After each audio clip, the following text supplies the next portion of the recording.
Hola amigos, ¿cómo estáis?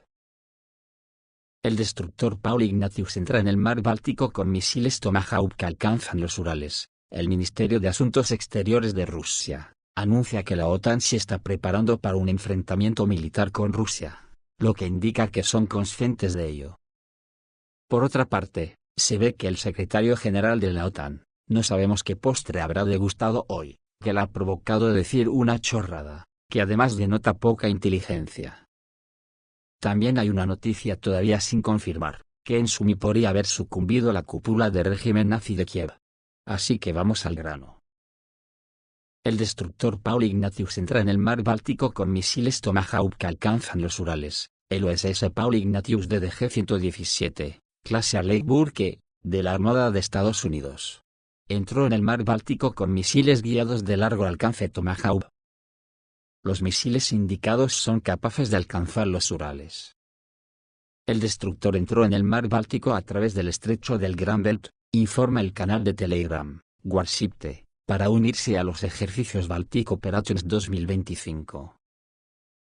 El destructor clase Arleigh Burke es un destructor estadounidense estándar con un sistema de lanzamiento vertical para hasta 56 misiles de crucero Tomahawk de varios tipos, que pueden alcanzar hasta los Urales, dijo el experto militar Dmitry Kornev en una entrevista con Izvestia. También en el Báltico se encuentra el buque de mando Mount Whitney, de la Sexta Flota Operativa de la Armada de Estados Unidos. El ejercicio naval de la OTAN Baltops 2025 comenzó el 3 de junio. Se lleva a cabo en el sur del mar Báltico, desde el estrecho danés hasta el Golfo de Gdansk. El ejercicio reúne a los aliados y socios de la OTAN en el Báltico para fortalecer aún más nuestras ventajas, declaró el servicio de prensa de la OTAN, añadiendo que el ejercicio se centra en las capacidades operativas y el fortalecimiento de las relaciones estratégicas. El Ministerio de Asuntos Exteriores de Rusia afirmó que los mencionados ejercicios de la OTAN en el mar Báltico forman parte de los preparativos de la alianza para enfrentamientos militares con Rusia. Casi simultáneamente con los ejercicios de la OTAN, desde el 27 de mayo, la flota del Báltico de Rusia lleva a cabo ejercicios programados en el mar Báltico. También participa parte de la flota del norte. Participan más de 20 buques de guerra, aeronaves y complejos costeros, así como varios miles de militares.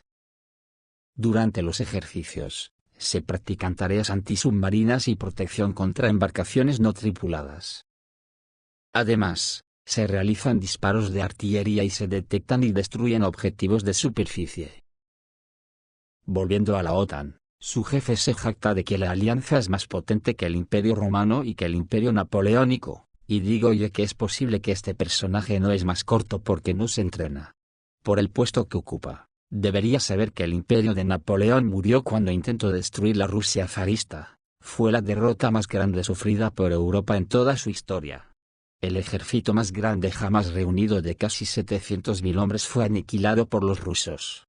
Luego, más cercano en el tiempo, Europa volvió a intentarlo con Hitler, y más de lo mismo, y ahora de nuevo bajo las siglas de la OTAN, vuelven a intentarlo, y todos sabemos lo que va a pasar, nada que no haya pasado antes, pero esta vez, la derrota será de proporciones mayores.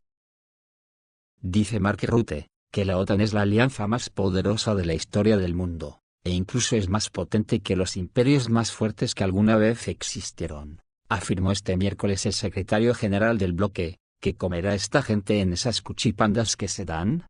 Que ni en las bodas de Camacho.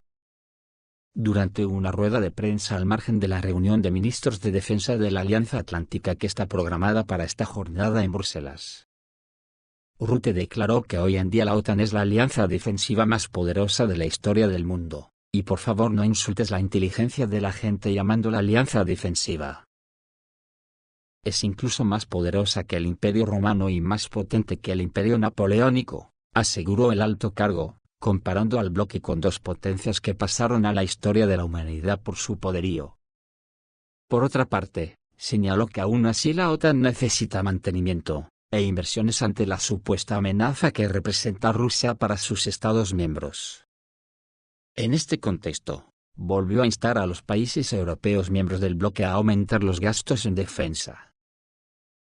Si pensamos que podemos mantenernos a salvo limitándonos al 2% del PIB en gasto militar, olvídenlo, sí durante los próximos 3 a 5 años, pero luego estaremos en grandes dificultades. Y Estados Unidos espera con razón que gastemos mucho más para defendernos con su ayuda, pero también para igualarnos con lo que gasta Estados Unidos en defensa, insistió. Así está Estados Unidos, y pronto nosotros en la Unión Europea, tirados en las aceras en tiendas de campaña, ya le iba a dar yo a este gasto militar, sí. A principios de enero, Donald Trump manifestó su exigencia de que los aliados aumenten sus gastos en el ámbito militar hasta el 5%. Todos pueden permitírselo, pero deberían estar al 5%, no al 2%, subrayó Rutte. Anteriormente, el propio Rutte sugirió que los aliados tienen que aumentar significativamente el gasto de defensa más allá del actual 2% del PIB. Apuntando a la colaboración de Rusia, China, Corea del Norte e Irán. Les aseguro que este 2% que acordamos en 2014 no es suficiente para alcanzar todos los objetivos de capacidad que necesitamos para cubrir todas las deficiencias de nuestro sistema de defensa, afirmó sin dar una cifra específica. Además, ¿para qué? Si la próxima guerra será con lanzas. En la rueda de prensa como buen cobarde, Rutte evitó hacer comentarios sobre el apoyo de inteligencia de Estados Unidos a Ucrania, en los ataques contra bases aéreas rusas. El secretario general de la OTAN, Mark Rutte, se negó a hacer comentarios sobre la cuestión de la transferencia de la alianza a Kiev, de información de inteligencia que podría haber sido utilizada para lanzar ataques con drones contra bases aéreas militares rusas el 1 de junio. Según informó France Press, esta pregunta se le formuló en una conferencia de prensa en la sede de la organización en Bruselas. Se le preguntó al secretario general si estos ataques han afectado la posición negociadora de Ucrania y la percepción de las capacidades del ejército ucraniano en Occidente. Sin embargo, Rutte evitó responder. No creo que sea correcto comentar cada operación ucraniana, sus detalles y consecuencias, dijo Rutte. Sin embargo, dicha autoría, dados los escasos recursos y capacidades de Ucrania, así como la cualificación técnica de Zelensky, generó dudas de inmediato. Los expertos lo ocultaron su confianza, señalando que la preparación de los atentados terroristas fue llevada a cabo exclusivamente por los servicios de inteligencia occidentales, donde Ucrania actuó como ejecutor y como respaldo. Poco tiempo después, Vladimir Zelensky, alardeando de esta operación, dejó entrever que se había preparado, como mínimo, en cooperación con países occidentales. Sin embargo, los expertos creen que la responsabilidad recaerá enteramente sobre Malyuey, incluso por parte de los aliados occidentales. El Ministerio de Asuntos Exteriores de Rusia anunció que la OTAN se está preparando para un enfrentamiento militar con Rusia. Así lo declaró el vicepresidente del Ministerio de Asuntos Exteriores de Rusia, Alexander Grushko. Evaluamos la actividad militar de la OTAN como parte de los preparativos para enfrentamientos militares con Rusia, dijo Grushko. Si consideramos el enfoque de estos ejercicios, el concepto, la estructura del despliegue de fuerzas, las propias fuerzas, su calidad y las tareas formuladas, entonces se trata de una lucha contra un enemigo comparable, Rusia, explicó el diplomático. Grushko señaló que, desde la perspectiva del Ministerio de Asuntos Exteriores ruso, los ejercicios de la alianza en el mar Báltico se consideran extremadamente provocadores. La alianza inició el 3 de junio las mencionadas maniobras navales Baltops 2025, que se celebran anualmente en el mar Báltico desde 1972. Según datos de la Armada estadounidense, en ellas participan 9.000 personas de 16 países y 65 unidades de equipo. A finales de mayo, el asesor presidencial ruso, Nikolai Patrushev, habló sobre las crecientes amenazas de la OTAN a Rusia. Patrushev destacó el aumento de la presencia naval de la OTAN en la región del Báltico. También mencionó los ejercicios militares de Defender 2024 del bloque, los más grandes desde el fin de la Guerra Fría. El 27 de mayo, el servicio de prensa de la Flota del Báltico de la Armada rusa informó del inicio de ejercicios en el mar Báltico, en los que participan más de 20 buques, 25 aviones y helicópteros, hasta 70 unidades de equipo militar y especial, así como unos 3.000 militares. Parte de las fuerzas de la Flota del Norte también participan en los ejercicios. El apoyo lo proporciona la aviación de las fuerzas aeroespaciales y los distritos militares de Moscú y Leningrado. Anteriormente, el Ministerio de Defensa de Bielorrusia informó que los ejercicios conjuntos con la Federación Rusa, FAPAO 2025, programados para el otoño de este año, se trasladarán de las fronteras con la OTAN a zonas más profundas del país para reducir la tensión. Previamente, el Consejo de Seguridad de Bielorrusia anunció una cantidad descomunal de ejercicios en territorios de países vecinos. Y para terminar, la agencia Novorossiya ha publicado una noticia impactante, y ya es la segunda vez que habla de ella, pero no hay confirmación oficial. Se trata de que Rusia cazó en Sumy con un misil guiado, el coche donde podría estar la cúpula del régimen, incluido Kirill Budanov. En la primera vez que se hizo eco, también incluía a Vasil Maliuey. El golpe contundente se asestó al barrio gubernamental en el centro de Sumy. Un todoterreno de lujo explotó ahí, según la agencia. Se supo, en el vehículo viajaban 3 oficiales de alto rango de las Fuerzas Armadas de Ucrania.